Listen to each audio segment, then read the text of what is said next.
Hello everybody, hope you're doing really well. So today I've got a fascinating story for you. In fact, it's actually one that I've wanted to do on this channel for a very long time.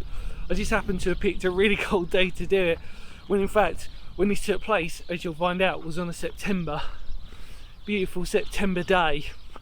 And yeah, enjoy it. I think you're going to like it. It's a story that probably wouldn't have been out of place in a Dad's Army episode, but yeah, I think you're going to like this one. Come on, let's go.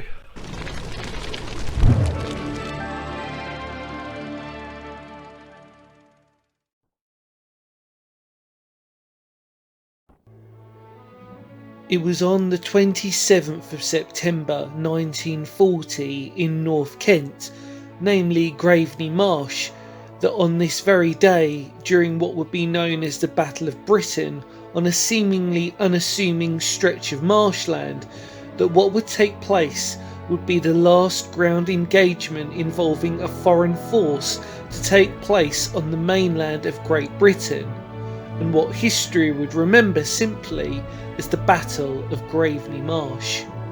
It was in the late hours of the night of the 26th of September, heading into the early hours of the 27th of September, on a nighttime bombing raid into London, with some 300 German bombers, both Junkers and Dornier, had released a huge payload of bombs over the capital, which sadly at this point of the war had become a common occurrence, when a Junkers 88, piloted by Fritz Rutland, had been hit by an anti-aircraft gun and become severely damaged when heading out of London back to base, causing the bomber to become detached from the rest of the formation.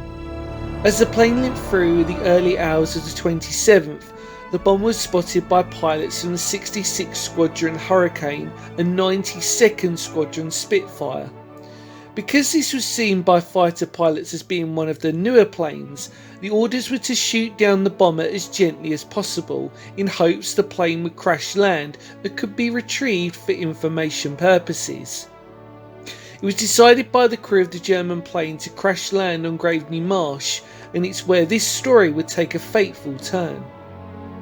Once landed, the crew decided to defend the aircraft by all means necessary, giving time for the rest of the crew to destroy any important bits of information that could be used for the Allied cause.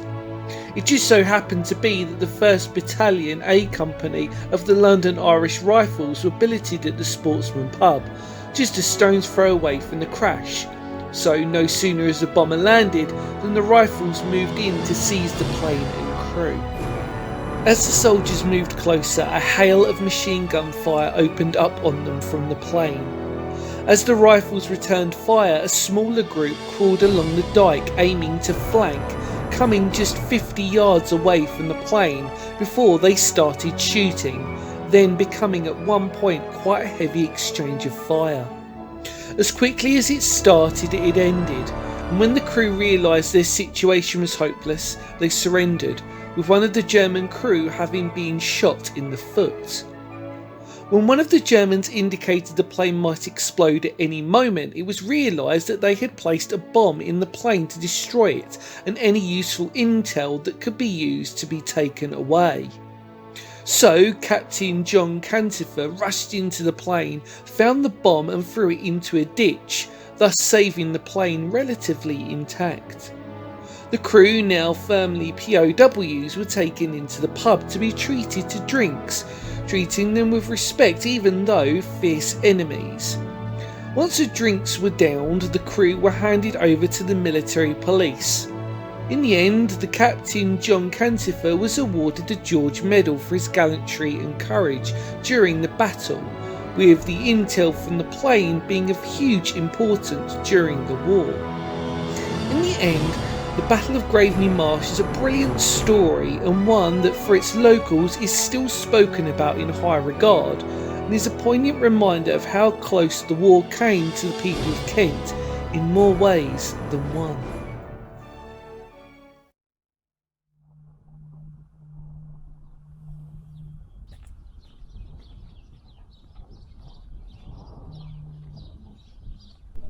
You know, it's really interesting because obviously you're standing on the sort of like footpath way, but but obviously behind us you could overlook where this plane crashed. And it's quite remarkable really to sort of think, and it also really puts in the idea of how marshy it is. The good thing is, because it's sort of winter time as of recording this, you get to see the how wet it can be, actually, more than if it was on a summer's day. In fact, it was actually a sort of idea that I had about thinking I really want to put this marsh into context. Now obviously I don't have a drone or anything, so I can't give you an aerial shot, but it is fascinating nonetheless to actually be here and witness or spectate over the original site of where this happened. Truly remarkable. It's my first time actually visiting this place, actually, and obviously the pub's there, and I'm always a bit of a sucker if I can pop into a pub at some point. However, it's a little bit early at the moment and the pub's not open. I don't think it is anyway, but you know, that's all the point of adventure, is to sometimes give yourself a little treat at the end of it. But I think today, this is a treat enough, isn't it? But this is remarkable, isn't it? Just to sort of stand here, and on a beautiful day like this, I mean, there's no clouds in the sky at all. And you can just imagine those German planes coming back from their sortie over London, and that would have been a common occurrence as well. You can also remember as well that Kent had a lot of heavy anti-aircraft batteries. There was one at Iwade which was quite well known in Kent, I suppose, which isn't too far away from here. In fact, actually probably Iwade, you could probably see, yeah, just, well, I'll say just over there, but you followed my finger of doom, it'll probably be over there. You can imagine, like, you know, obviously that sheer nest that we're looking at over there, like the Sheppey. Yeah, it's crazy. It's crazy to think of what we're looking at and the context of what it played. Really, really interesting.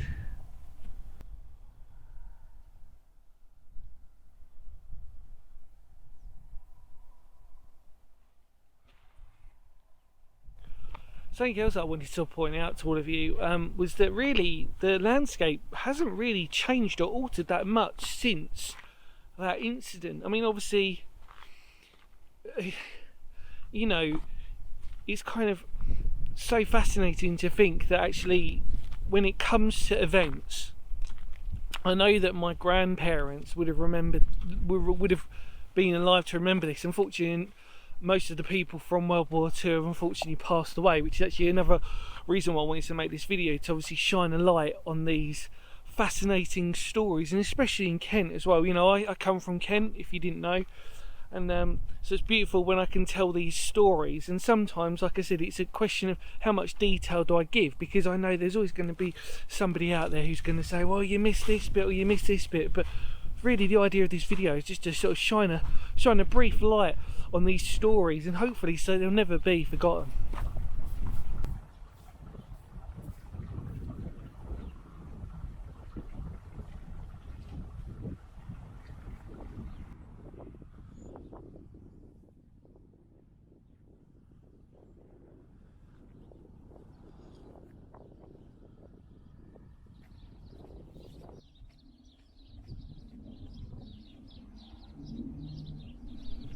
The Saxon Shoreway is a beautiful stretch, and in fact obviously you may have seen me cover it in multiple videos, little sections of it, and I thoroughly recommend that if you ever come to sort of northeast North Kent, that you really come down here and go for that Saxon Shoreway walk, because it is absolutely stunning. The history, the views, it's really, really worth doing it, and I'm sure at some point I'd love to do the whole section of it. It's quite big, but I'd love to do the whole section at some point. Unfortunately, time is always against me, and in freezing cold weather like this, as much as it's quite nice to have a walk, I feel like it should just be a short one for today.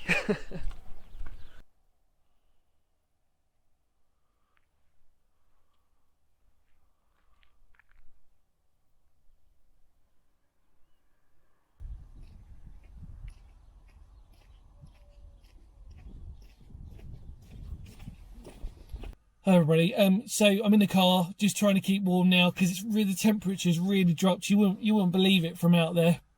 I just want to say thank you so much for your love and your kindness and your support. As I always say, but these stories, they're not designed to necessarily be in complete detail. The idea is that it just sort of leaves a little bit for you to obviously discover for yourselves. And I thoroughly recommend that if you're ever in the area that you should come down. Plenty of places to park and obviously a pub to boot, so what more can you ask for? Obviously we're close to Whitstable as well, which is a place in Kent that I obviously absolutely love. I know a lot of you out there love Whitstable as well, so take the chance. You ever come down here, come down here. And if you've got family and kids, it's a great little story to tell them, isn't it? Sort of say, oh, there was a German plane that crashed over in World War II and it was on its way back and it got shot down, you know, all this sort of stuff. So like I said, this video really holds two purposes. One, it's a reminder of our long lost Kent history, and even though this wasn't too far in the past, it's still something that should always be sort of remembered. And the other thing that I just wanted to sort of say is, because this is a history channel, and like I said, the idea is just to encourage you all out there to go and explore for yourselves. Anyway, as I get warm, hopefully you're in a warm place as you're watching this, and thank you so much for your love, your kindness and your support. Feel free to spread the word of the channel, and because history matters. And I'll see you all very soon. Look after yourselves, everybody. Cup out.